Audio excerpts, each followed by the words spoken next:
नमस्कार. सीमाज बेस्ट किचनमध्ये तुम्हा सर्वांचं खूप खूप मनापासून स्वागत आहे.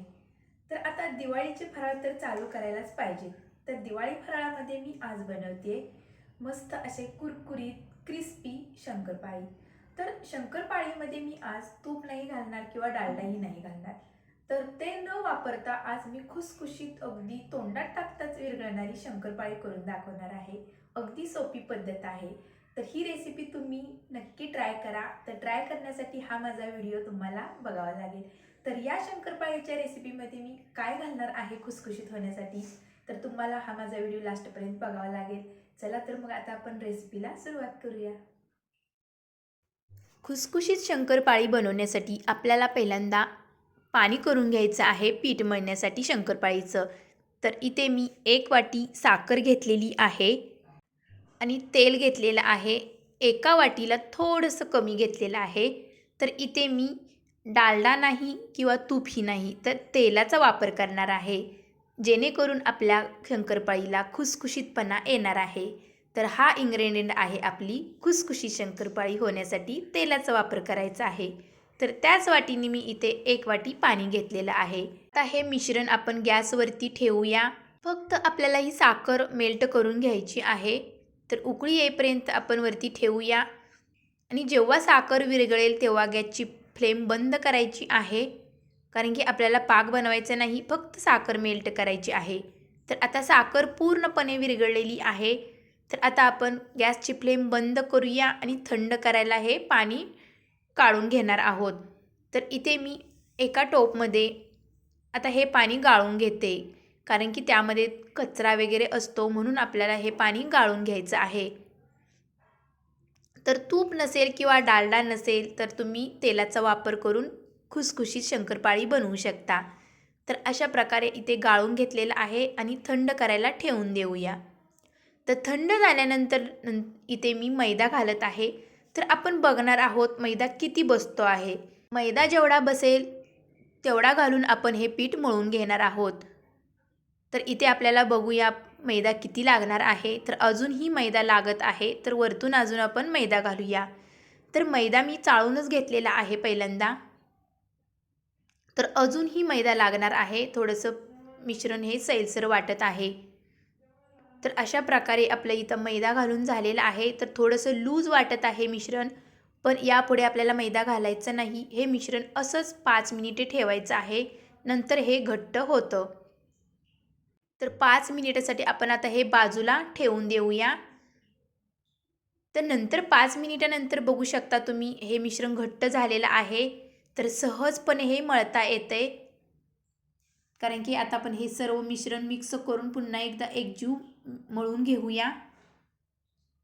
तर जेवढा मैदा बसेल तेवढा मी मैदा घालून हे पीठ छान मळून घेतलेलं आहे. तर जवळजवळ हा अर्धा किलो मैदा इथे बसलेला आहे. तर अर्धा किलो प्रमाणामध्ये मी आज तुम्हाला शंकरपाळी बनवून दाखवते. तर इथे तुपाचा नाही, डालड्याचा नाही, तर तेलाचा वापर करणार आहे. जर तुम्ही कधी तेल वापरलं नसेल तर तुम्ही तेल वापरून शंकरपाळी बनवू शकता. अगदी खुसखुशीत होते. तर आता आपण एकसारखे गोळे करून घेऊया. तर कुठेही पीठ क्रॅक्स जात नाही, चिरत नाही. अगदी सहजपणे हे पीठ मुलायम झालेलं आहे. तर अशा प्रकारे आपण इथे गोळे करून घेतलेले आहेत पिठांचे. तर आता आपण इथे लाटून घेऊया. तर इथे थोडंसं अगदी तेल लावायचं आहे, जास्त काही तेल लावण्याची गरज नाही. तर तुम्ही लाटतानाच समजत असेल की की बिलकुल हे चिरत नाही पीठ. किती मस्त असं लुसलुशीत हे पीठ भिजलेलं आहे. तर इथे तुपाचा वापर केलेला नाही, तर डालड्याचाही नाही, तर तेलाचा वापर केल्यामुळे पण शंकरपाळी खुसखुशीत होऊ शकते. जर तुम्ही कधी ट्राय केली नसेल तर नक्की ट्राय करा येत्या दिवाळीला. तर थोडीशी जाडसर लाटायची आहे, जास्त पण पातळ लाटायची नाही किंवा जास्त पण जाड लाटायची नाही.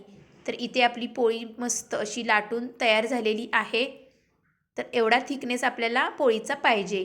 तर आता आपण कट करून घेऊया. तर जेवढी तुम्हाला शंकरपाळीची साईज हवी आहे तेवढ्या प्रमाणामध्ये तुम्ही कट करू शकता. पण शंकरपाळी बारीकच असते. तर अशा प्रकारे आपण कट करून घेणार आहोत. तर तिकडे तेलही गरम करायला ठेवलेलं आहे. तेल गरम झालेलं आहे.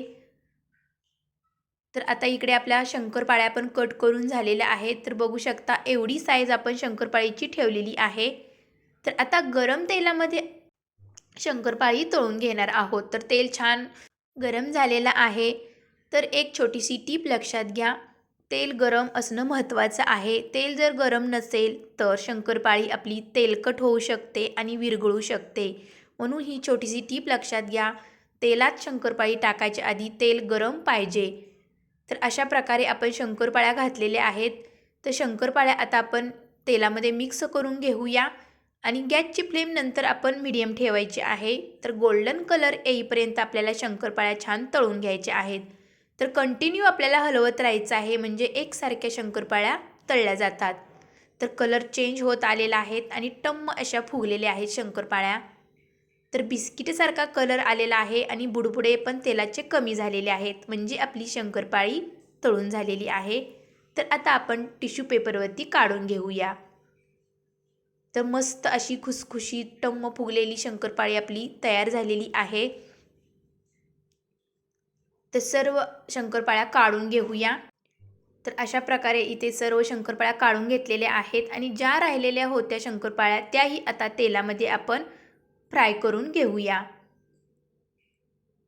तर तेलाचं टेम्परेचर योग्य असणं महत्त्वाचं आहे, तरच आपल्या शंकरपाळ्या छान तळल्या जातात. म्हणून ह्या छोट्या छोट्या टिप्स जर लक्षात घेऊन तुम्ही शंकरपाळी बनवली तर बिलकुल बिघडणार नाहीत. तर अशा प्रकारे आपल्या इथे तेल वापरून शंकरपाळ्या मी बनवलेल्या आहेत. तर कशा वाटल्या तुम्हाला ह्या शंकरपाळ्या? अगदी खुसखुशीत आणि कुरकुरीत झालेल्या आहेत. तर तुम्हाला तोडून दाखवते. अगदी सहजपणे ही शंकरपाळी तुटते. तर या शंकरपाळीमध्ये मी तेलाचा वापर केलेला आहे. तर बिलकुल तेलकट झालेली नाही, अगदी खुसखुशीत झालेली आहे आणि लेयर्स पण छान पडलेले आहेत आतमध्ये. बिस्किटसारखा कलर आलेला आहे आणि टेस्ट तर अप्रतिम आलेली आहे. तर तुम्हाला ही रेसिपी कशी वाटली? तर याआधीही मी भरपूर अशा शंकरपाळ्याच्या रेसिपी तुमच्यासोबत शेअर केलेल्या आहेत. त्याची लिंक मी खाली डिस्क्रिप्शन बॉक्समध्ये देते, तिथे तुम्ही जाऊन चेक करू शकता. तर ही अगदी सोपी पद्धत वापरून बनवलेली आहे. ज्यांच्याकडे तूप नाही किंवा डालडा नाही तर तेल वापरून ही शंकरपाळी बनवू शकता. तर ही रेसिपी आवडल्यास लाईक, शेअर, सबस्क्राईब जरूर करा आणि बाजूला जे बेल आयकन आहे त्यावरती प्रेस करायला विसरू नका. तर भेटूया अशाच नवनवीन रेसिपीमध्ये. तोपर्यंत मस्त खा आणि स्वस्त रहा. Bye bye.